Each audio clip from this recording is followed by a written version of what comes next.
আসসালামু আলাইকুম। আশা করছি আপনারা সবাই অনেক অনেক ভালো আছেন, সুস্থ আছেন।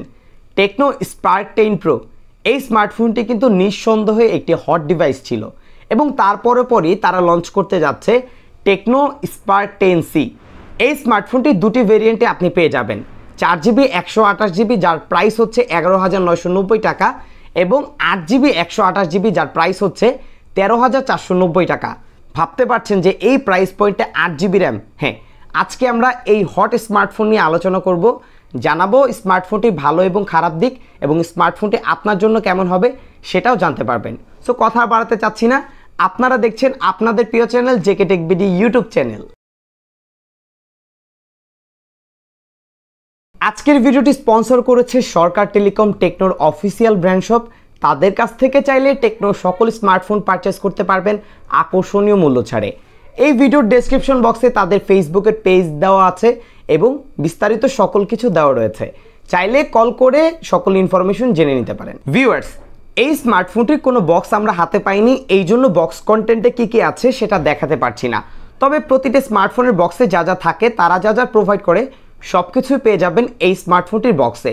সো প্রথমে আমরা আলোচনা করব এই স্মার্টফোনটির ডিজাইন এবং বিল্ড কোয়ালিটি নিয়ে। বিল্ডের দিক থেকে এই স্মার্টফোনটি প্লাস্টিক বিল্ডের তৈরি, যার ব্যাক প্যানেলে পলিকার্বনেট ফাইবার ইউজ করা হয়েছে এবং এটা পুরোপুরি ফ্ল্যাট দেখতে পাচ্ছি।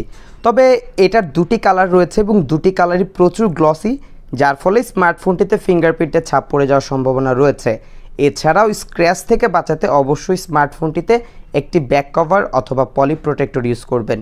স্মার্টফোনটির রাইট প্যানেলে পাচ্ছেন সাইড মাউন্টেন ফিঙ্গারপ্রিন্ট সেন্সর এবং volume rocker. Side mounted fingerprint sensor বেশ অ্যাকুরেট এবং ফাস্ট ছিল। Left panel dedicated SIM tray point পেয়ে যাচ্ছেন। নিচের দিকে পাচ্ছেন 3.5mm earphone port, primary microphone, type C charging port এবং bottom firing speaker. Single bottom firing speaker হলেও এটা বেশ লাউড এবং অ্যাকুরেট ছিল। ফ্রন্ট প্যানেলে ইউজ করা হয়েছে একটি ইউ নচ ডিসপ্লে। এই স্মার্টফোনটির ডিজাইনটা আপনাদের কাছে কেমন লেগেছে অবশ্যই আমাদেরকে কমেন্ট করে জানাবেন। ডিসপ্লেতে এই স্মার্টফোনটিতে ইউজ করা হয়েছে 6.6 ইঞ্চির IPS HD+ রেজুলেশনের 90 হার্জের display. Display content watching experience অন্য সকল IPS ডিসপ্লেগুলোর মতোই পেয়েছি। এছাড়া স্মার্টফোনটির যে 90 হার্জের রিফ্রেশ রেট, সেটাও আমার কাছে বেশ স্মুথ লেগেছে।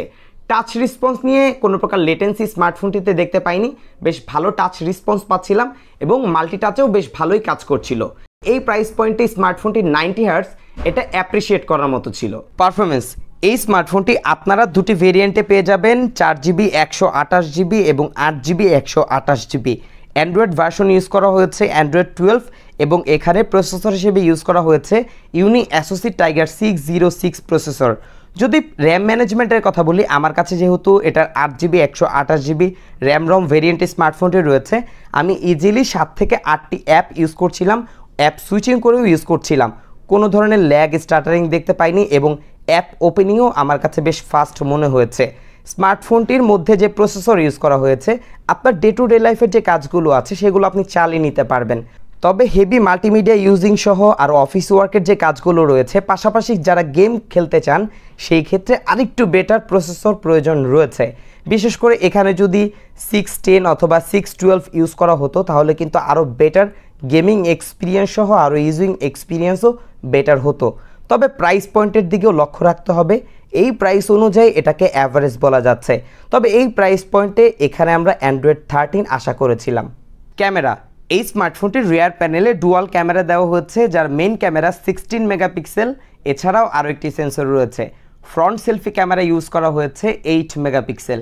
এই স্মার্টফোনটি দিয়ে তোলা বেশ কিছু ছবি আপনাদের উদ্দেশ্যে শেয়ার করছি, দেখবেন এবং কমেন্ট করে আপনাদের মতামত জানাতে একদমই ভুলবেন না।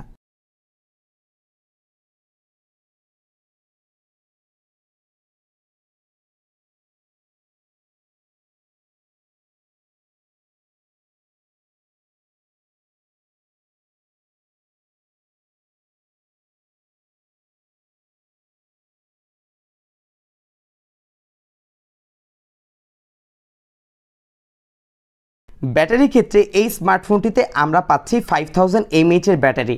এটা চার্জ ব্যাকআপ আমার কাছে অ্যাভারেজ লেগেছে। আপনি যদি একজন নর্মাল ইউজার হয়ে থাকেন, আপনার দৈনন্দিন লাইফে ফেসবুক, ইউটিউব এছাড়া মাল্টিমিডিয়া ইউজিংয়ের জন্য যে অ্যাপগুলো রয়েছে শুধুমাত্র সেগুলো ইউজ করে থাকেন, অনায়াসে স্মার্টফোনটি থেকে 1.5 দিনের মতো ব্যাটারি ব্যাকআপ পাবেন। বাট স্মার্টফোনটির মধ্যে যদি গেম খেলেন এবং হার্ডকোর ইউজ করেন সেই ক্ষেত্রে স্মার্টফোনটির চার্জ ব্যাকআপ 1 দিনের কাছাকাছি অথবা 1 দিন চার্জ ব্যাকআপ পেয়ে যাবেন। ভিউয়ার্স, এই স্মার্টফোনটির যে স্পেসিফিকেশন আমরা দেখতে পেয়েছি তা অনেক দিকেই আমার কাছে খুবই ভালো লেগেছে।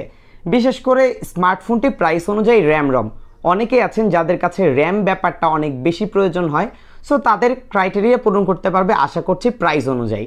এবং স্মার্টফোনটির মধ্যে যে প্রসেসরটা ইউজ করা হয়েছে এটা যদি আরেকটু বেটার করা যেত বা আরেকটু বেটার চিপসেট ইউজ করা হতো তাহলে কিন্তু আরেকটু বেটার রেজাল্ট এই স্মার্টফোনটি থেকে আমরা পেয়ে যেতাম। স্মার্টফোনটি ব্যাটারি ব্যাকআপও আমার কাছে বেশ ভালো লেগেছে এবং ক্যামেরাও প্রাইস অনুযায়ী অ্যাভারেজ লেগেছে, তবে ফ্রন্ট ক্যামেরা আরেকটু বেটার হলে ভালো হতো। যাই হোক, এই ছিল আজকের ভিডিও। যদি ভিডিওটির মাধ্যমে আপনি উপকৃত হয়ে থাকেন ভিডিওতে লাইক করবেন, কমেন্ট করবেন, শেয়ার করতে ভুলবেন না। বিদায় নিচ্ছি আমি জাকারিয়া হাসান পার্থ। আসসালামু আলাইকুম।